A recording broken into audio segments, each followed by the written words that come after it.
Sobat Harmoni, berjumpa lagi dengan saya Alfonso de Ponco dalam program Di Balik Kamar. Nah, pada edisi kesan hari ini, pada kesempatan ini, saya akan menyajikan kepada Anda satu peristiwa yang sedang menjadi trending topik. Seperti apa elaborasinya? Saya akan menyampaikan kepada Anda sesaat setelah ini.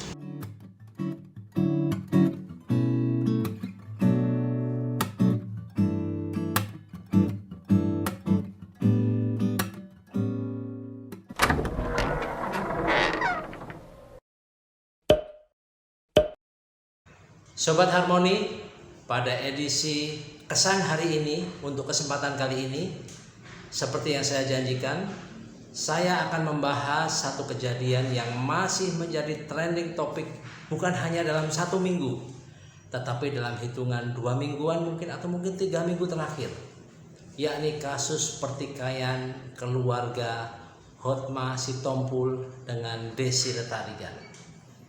Seperti kita tahu bahwa Pak Hotma Sitompul adalah seorang public figure dengan reputasi segudang di ranah hukum. Kemudian sang istri Bu Desi Retarigan adalah seorang yang multi talenta. Perjalanan 22 tahun usia pernikahan mereka akhirnya sampai pada satu kondisi mereka mengalami perpecahan atau ketidakcocokan di dalam rumah tangga mereka. Apa yang terjadi? Bu Desire merasa bahwa dia diusir dari rumah yang notabene dia tinggali selama 22 tahun. Sementara Pak Hotma juga punya asumsi atau pemahaman subjektif tersendiri. Perenungannya buat kita adalah ketika konflik rumah tangga atau masalah yang muncul, yang seyogyanya dalam koridor kita adalah dibicarakan di balik kamar, ternyata ketika muncul sebagai sebuah konsumsi publik, maka yang muncul berikutnya adalah sub-masalah baru. Kalau dari sisi karakter kita bisa melihat bahwa Pak Hotma Sitompul adalah pribadi yang target oriented, percaya diri, risk taker, atau seorang yang berani mengambil risiko, kemudian orang yang bisa memiliki tanggung jawab terhadap apa yang dia lakukan. Sementara di sisi yang lain ada satu perbedaan karakter yang cukup mencolok dari sisi sang istri. Ibu Desire adalah pribadi yang cukup ramah. Dia juga bukan orang yang suka berkonflik.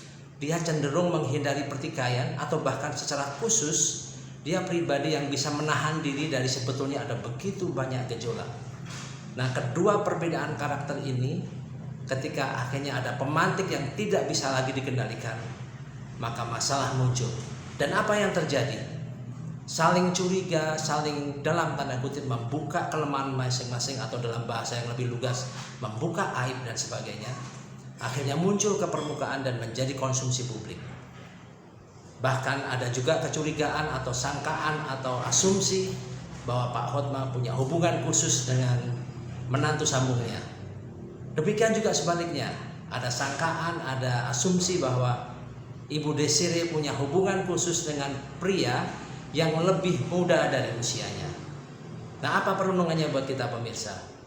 Ketidakcocokan karakter bukan menjadi penyebab utama menurut saya, tetapi lebih kepada bagaimana komitmen keduanya untuk menjaga, menjalin, membina, kemudian mempunyai kesepakatan bersama untuk menerima kelebihan dan kekurangan masing-masing. Ketika masalah muncul dan kemudian menjadi melebar kemana-mana, masih ada jalan keluar sebetulnya. Mereka mesti duduk berdiam diri, kemudian merenungkan esensi pernikahan, dan kemudian juga komitmen di dalamnya. Tidak ada yang mustahil ketika kemudian Pak Hotma juga merenungkan betapa dulu untuk mendapatkan Bu Desire butuh effort yang khusus. Demikian juga sebaliknya.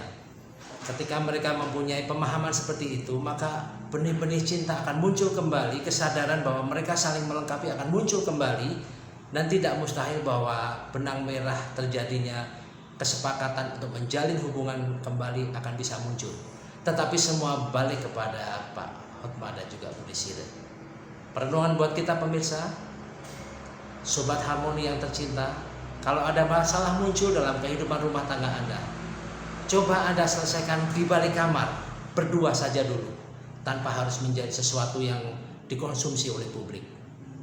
Sekali lagi, menikahi pribadi yang Anda cintai itu mudah untuk dilakukan. Tetapi ketika Anda harus tetap mencintai pribadi yang sudah Anda nikahi, ini butuh kesetiaan dan komitmen. Saya Alfonso De Ponco, salam harmoni.